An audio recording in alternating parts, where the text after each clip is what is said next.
સુરતમાં 5 વર્ષથી ચાલી રહેલી મેટ્રોની કામગીરીને પગલે વેપાર ધંધા પડી ભાગ્યા હોવાનો વેપારીઓ આક્ષેપ કરી રહ્યા છે। શહેરના ચોક બજાર વિસ્તારમાં સોપારી ગલીના વેપારીઓ છેલ્લા 5 વર્ષથી મેટ્રોની કામગીરીને પગલે ભારે હેરાનગતિનો સામનો ભોગવી રહ્યા છે। એક તરફ મેટ્રોની કામગીરીને પગલે 60 ફૂટના રસ્તા બંધ કરી અને માત્ર 15 ફૂટનો જ રસ્તો અવરજવર માટે ખુલ્લો મૂકવામાં આવે છે, જેને પગલે વેપારીઓની દુકાન પાસે ગ્રાહકોને ઊભા રહેવાની જગ્યા પણ મળતી નથી। એટલું ઓછું હોય તેમ રસ્તો સાંકડો થઈ જતા અવારનવાર અકસ્માતો સર્જાતા હોય છે, જેને પગલે વેપારીઓ પણ મુશ્કેલીમાં મુકાય છે।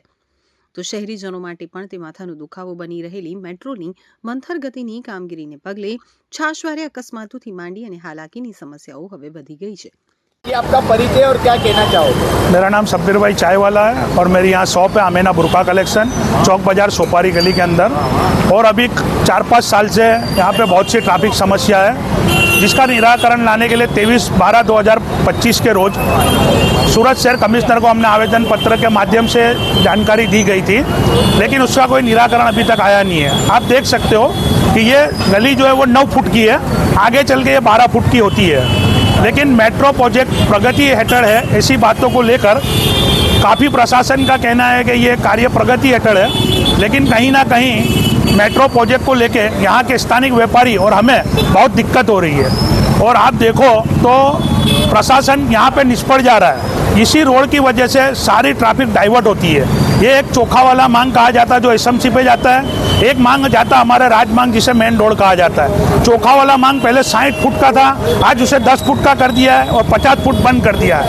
हमें उसकी दिक्कत नहीं है, मेट्रो प्रोजेक्ट अगर प्रगति करता है, लेकिन तकलीफ देना पर प्रजा को प्रशासन के द्वारा तकलीफ देना यह गलत बात है। 5 વર્ષથી મેટ્રોની ચાલી રહેલી કામગીરીને પગલે ખાસ કરીને કોટ વિસ્તારના નાગરિકો અને વાહન ચાલકો રીતસરના ત્રાહિમામ પુકારી ઉઠ્યા છે। આ સ્થિતિમાં આજે ચોક બજાર વિસ્તારના વેપારીઓનો આક્રોશ 7મા આસમાને પહોંચ્યો હતો। તેઓએ ભારે સૂત્રોચ્ચાર અને વિરોધ પ્રદર્શન વચ્ચે મેટ્રોની કામગીરીને કારણે વેપાર ધંધાને માઠી અસર પહોંચી હોવાની વાત સાથે છાશવારે સર્જાતા અકસ્માતોની વાત કરી હતી।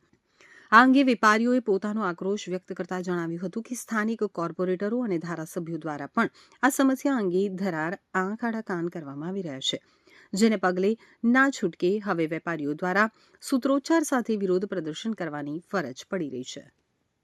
ये आपનું નામ? પ્રવીણભાઈ બી તમાકુવાલા, કઈ જગ્યા તમારે દુકાન? ચોક બજાર સોપારી ગલી। શું તકલીફ છે કાકા તમને? તકલીફ આ ટ્રાફિકની જ તકલીફ છે, જે ગાડીઓ ઊભી નથી રહી શકતી દુકાન પાસે અને પબ્લિક પણ ઊભું રહી શકતું નથી, કારણ કે ઠોકીને જ ચાલ્યા જાય છે અને સોરી બોલે છે, બીજું કંઈ જ કહેતા નથી। તો આ કઈ રીતનું ચાલશે? ક્યાં સુધી ચાલશે આ? અને કોર્પોરેટરો ધારાસભ્યો શું ધ્યાન આપે છે આની પર? ફક્ત એ લોકોને ત્યાં બેસાડવા માટે જ રાખ્યા છે, પ્રજાનું શું છે તેના માટે કંઈ જ નથી। કાકા કેટલા સમયની તકલીફ? છેલ્લા 4-5 વર્ષથી આ સમસ્યા વધી ગઈ છે। તો તમે કમિશનરમાં રજૂઆત શું કરી છે? એ તો એમને જ ખબર હશે।